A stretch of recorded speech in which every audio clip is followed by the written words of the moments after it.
Hey, good morning. It's 4:30 a.m. I'm at the gym right now, LA Fitness. I had a young lady call me Friday, I believe Friday of last week, or maybe Monday or Tuesday of this week, and she was interested in a property that I have for sale. Now I have a couple of them in South Phoenix. These ones in particular are manufactured mobile homes, so they're in a mobile home park.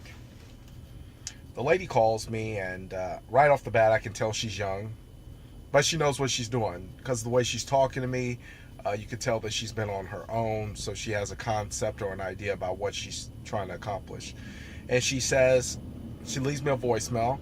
She says, "We're interested in this property, me and my roommate, and would you give us a call back? We want some more information." So I give her a call back, and I said, "Great." I said, "What are you interested in?" And she starts telling me, and I said, "Well, I don't think this one's going to be for you. It needs a lot of work. It sounds like you're busy already. How about let's take a look at something else?" And come to find out, she wants to rent. Now, I start asking some questions.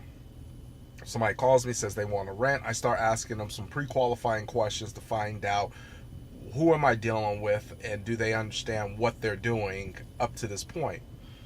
I say, "So could you tell me a little bit about you? I just got a couple questions I want to ask." She says, "Sure. Well, what's your work history?" "Well, I've been working at my company for about 3 years." I say, "Okay, good. What about your roommate?" "Well, my roommate's been at her company at the hospital for about 2 years." It's fantastic. And I said, "How long have you been renting?" So, "Well, we've been renting about 3 years." I said, "Okay, great, not a problem. Or have you ever been late?" She said, "No, we pay on time. We pay our car payments on time. We take care of everything on time." I said, "Fantastic." And I said, "What are you comfortable paying every single month where you'll still be able to live a normal life?" And she says, "Well, I'm comfortable with paying this." I said, "Fantastic, not a problem. I know some properties that will be perfect for you. Not a big deal." And I said, "Have you ever owned a home?" She says, "Well, no, I've never owned a home." It's great, not a problem. I said, "And you're still interested in renting possibly?" She said, "Yeah, I'm interested in renting." I said, "No problem."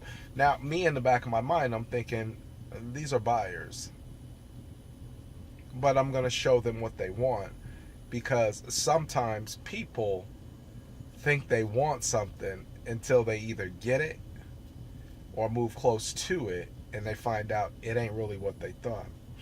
So we set up a time, and I said, "Well, I'm going to send you over some information." I sent them over some home buying information because I don't have anything on renter information. Sent her some home buying information, and they got it, and they're very appreciative. Say, you're the first person in the last couple of days since we've been on this mission to help us." I said, "Well, that's what I'm here for. I'll help you as much as I possibly can. I don't think you're going to have to look for anybody else." They said, "Okay, great. That's a load off our shoulders." I said, "Yeah, it sounds like you're really busy. I could help you. I can." So they end up sending them some properties, and they looked at them. And they picked out a couple and said, "We'd like to see these." I said, "Great. What's going to be a good time?" He said, "Thursday." That was yesterday. I said, "Okay, no problem." I get out there, show them the properties. These properties are horrible. Now, these are two young ladies. When I say young, 23 and then 25 roommates.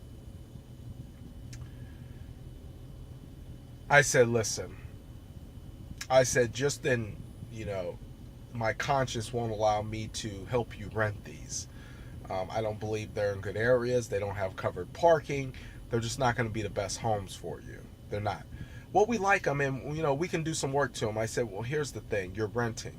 You can't do work to somebody else's property, first of all. And second of all, why would you do that?" Well, it doesn't matter. We just need something cheap." Okay. Trying to save some money at the risk of your life by putting yourself in a bad area is not that important. See, this is where the youth is kicking in on them, because they're thinking that their money is more important than their safety.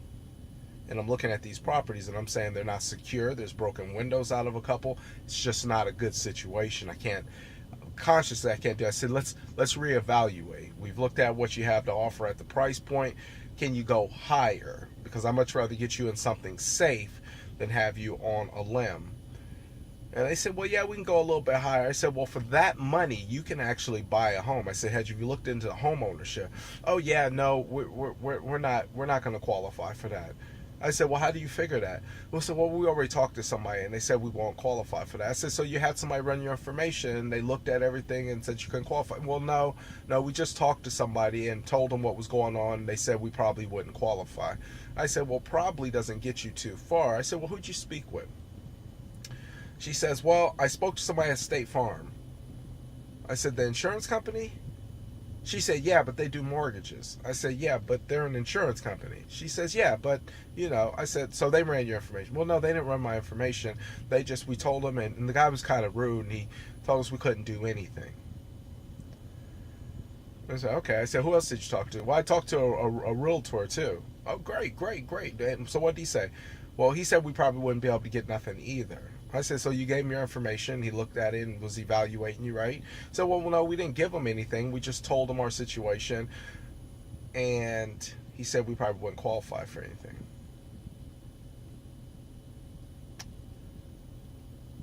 I sat down. I had a chance to talk with him. I said, hold up. I said, we're standing outside. We're trying to make an important decision. It's hot. I said, let's do this. You get in your car, get mine. Let's go up to the Starbucks right up street, my treat. Let's sit down. Let's formulate a game plan. Because clearly I'm able to think on my feet because I've been in situations where things have been a little bit tough, a little bit sticky before, and standing on my feet in the heat of anything is not a problem. But I can clearly say I need to put them in a more comfortable, relaxed environment so that they can get their bearings. Because right now they're getting ready to commit to something based off the information of some or the recommendation of somebody who didn't even thoroughly examine their situation. That right there is two negatives. Given their youth as well, that creates an ambitious problem, right?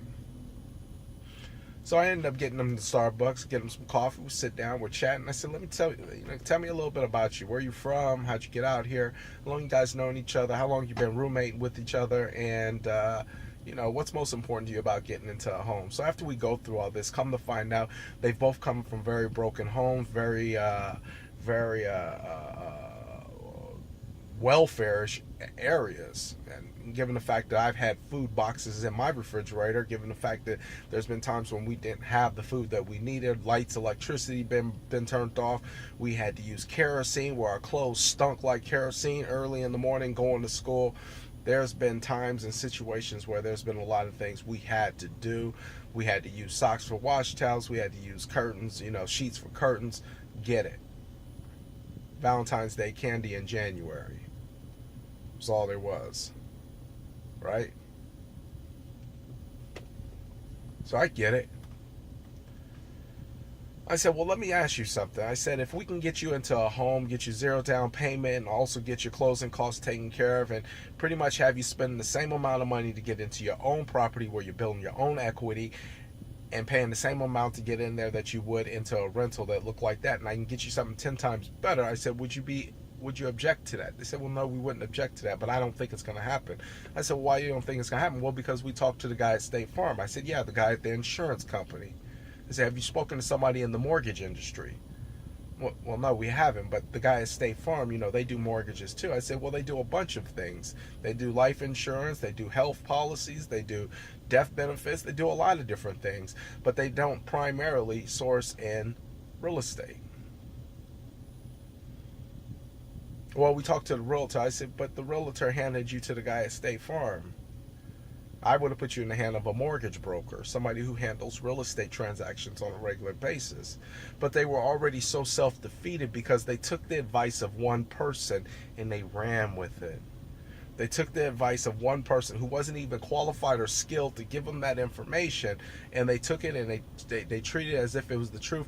And they were so discouraged that what they kept telling me was, we can't stand to get another rejection. I said, listen, this is only the 6th hour in my day, and I've already took 20 rejections. I'm always expecting to get 21, 22 rejections, and I like to get them out early because I know 23 and 24 are going to be my yeses.